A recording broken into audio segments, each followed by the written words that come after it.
So that was me in a previous video trying to imitate the left hand of Django.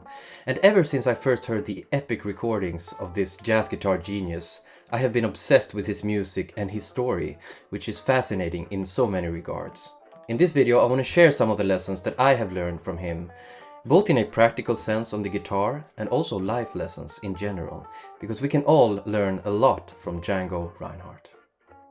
And straight jazz became hot, thanks to a few musicians whose remarkable improvisations gave jazz a new lease on life. Listen to Django Reinhardt. It's the same melody, but what a difference in interpretation.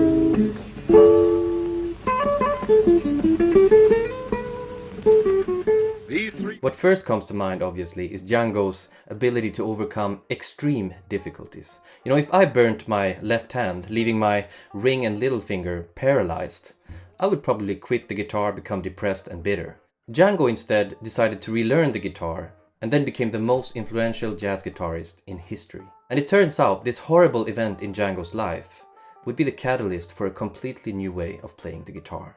Let me show you.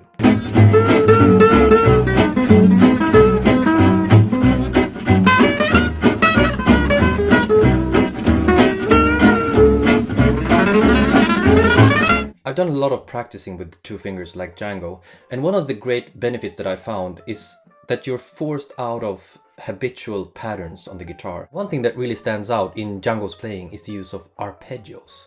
And because he had two fingers, he had to play arpeggios a bit differently. If I played a C major 7 arpeggio, I would perhaps do using all my fingers like that and finding a pattern within the same position. You see, I didn't shift my hand, I didn't move my hand, I stayed here. But Django, having two fingers, he would have had to do something like... And you see, this allowed him to go from a low note to a high note very quickly. And that created kind of unique and melodic, beautiful lines that were rising from below to high. So, for example...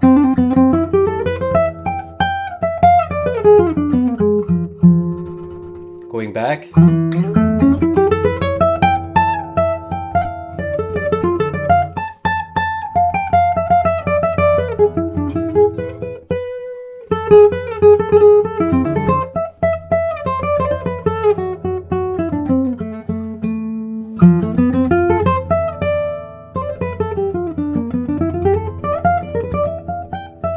Something about scales, I would really first learn, the pentatonic patterns. That's also something that Django did, because with a pentatonic pattern you can play 2 notes per string. So that would fit Django's hand very well. You can play it fast with 2 fingers and you can move up the fretboard.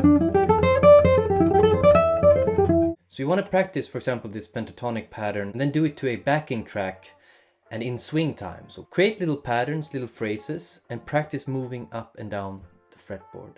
Here's an example. 1, 2, 3, 4.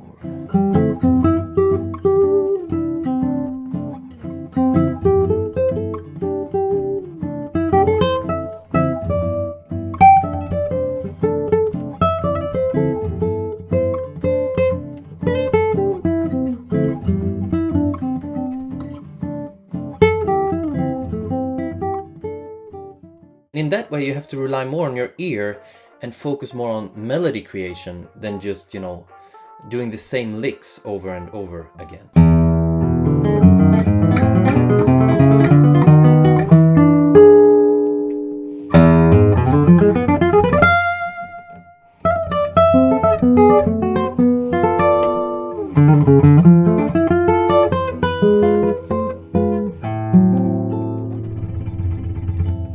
One great thing we can learn from Django is the way he played harmony, because you see, he could use his paralyzed fingers, for example, to add an extra note or to bar a chord. And often what he would do, for example, when comping, is to use 3-note chords and then play them in different inversions. For example, we can move between an A minor 6 sound and a kind of E7 dominant or diminished sound over the fretboard using only 3 notes like this.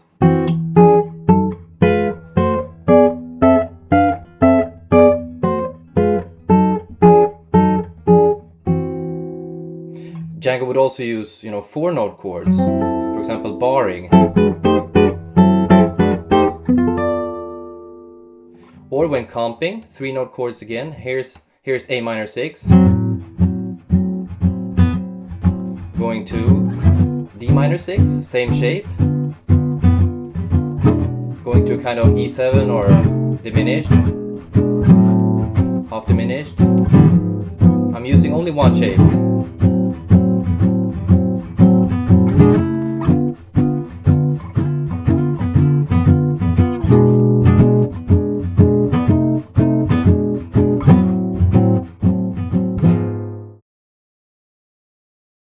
This video was made possible thanks to Skillshare sponsoring it.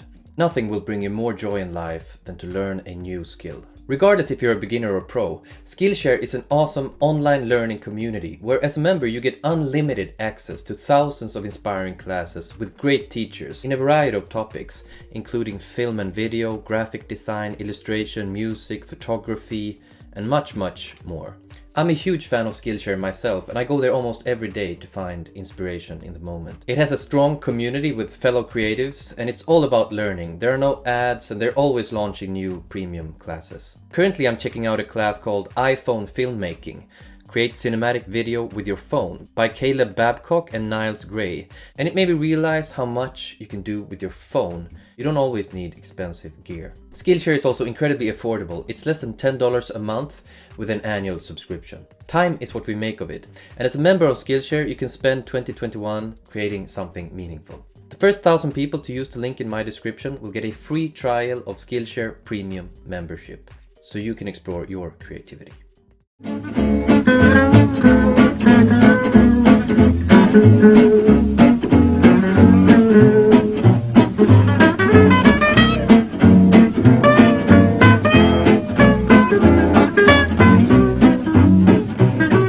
Django was well known and famous for his virtuosic playing on the guitar, but more than that, he was a genius storyteller. I remember when I heard his solo on I'll See You in My Dreams the first time, and I found it so hard to believe that that was improvised. It sounded like a perfect composition. It had a theme or a motif that then developed through the chord changes and, rising in intensity. So Django always sang with the guitar, telling his story, and a great way to illustrate this is using a part of Django's solo on Minor Swing, the song that goes...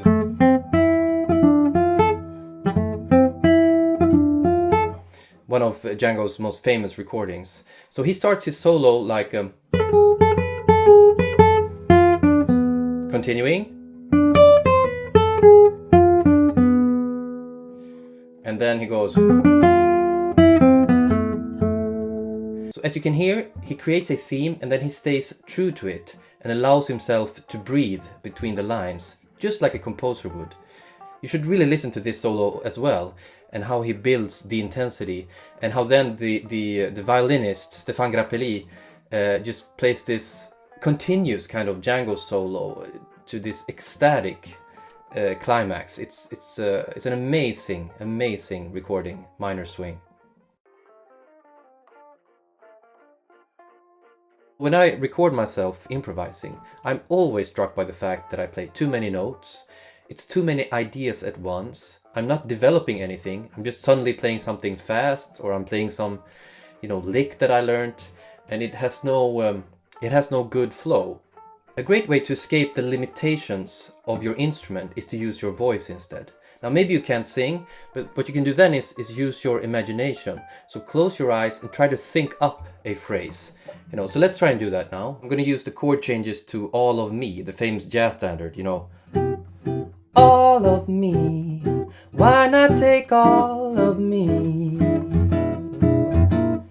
Can't you see, I ain't no good without you. I'll do it with my voice.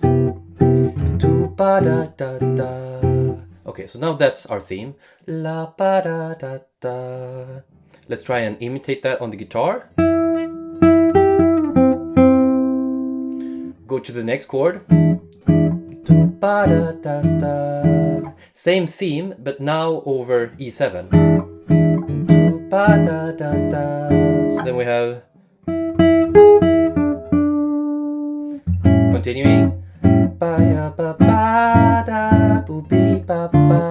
And so on and on.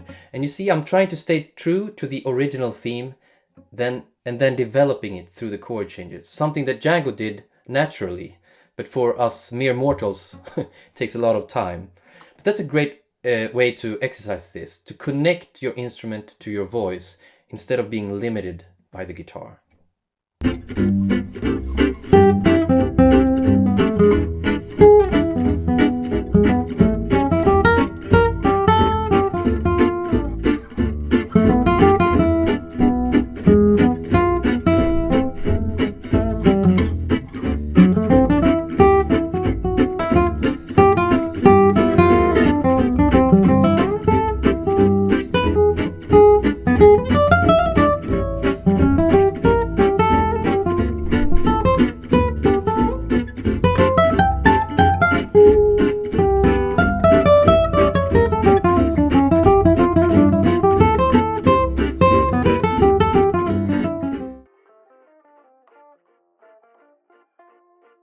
Django valued his freedom above all else. He always went his own way.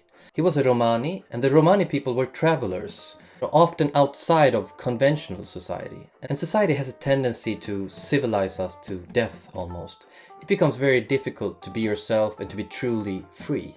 Django, if he had a concert and he didn't feel like playing, he would go fishing instead, or take a walk on the beach. That's a bit extreme, but to me, Django is a reminder to stay true to who you are and to do what you want to do in your life as much as is possible. And it's not easy. It's never easy. Remember, Django lived, in Nazi-occupied France playing jazz. And as I said, he was a Romani. And I mean, in Germany at that time, jazz music was forbidden. And the Romani people were persecuted. Still, he managed to create this joyous music in, one of the most dark and tyrannical periods in human history. So it's truly an inspiring story. And this video just scratched the surface of his legacy. And I really hope you will check out more of Django, his music, books about him, the biographies. It's truly fascinating. I have to say that I'm not really a jazz manouche player. I mean, I'm playing on a classical guitar with my fingers. Django used a pick. So I want to end the video by recommending you some current guitarists in the tradition of Django that you should listen to. And those that come to mind now are Adrien Moignard, a French guitarist who is amazing. Also Antoine Boyer, who I mentioned in a previous video. Birelli Lagrène, Stocello Rosenberg. I'm probably pronouncing all of these names incorrectly. Gonzalo Bergera, Joshua Stefan from Germany, I think. Gustav Lundgren from Sweden, great player. Who else? Well, there are so many, and I'm sure you will comment, below the ones I forgot to mention now. But check out these players. It's jazz manouche is a music that will make you happy in these kind of depressing times. On my Patreon page, I have tutorials and tips and tricks that go into more detail about the things I discussed in this video. So check that out if you're interested. I hope you enjoyed this video. Thanks for listening. Ciao, ciao.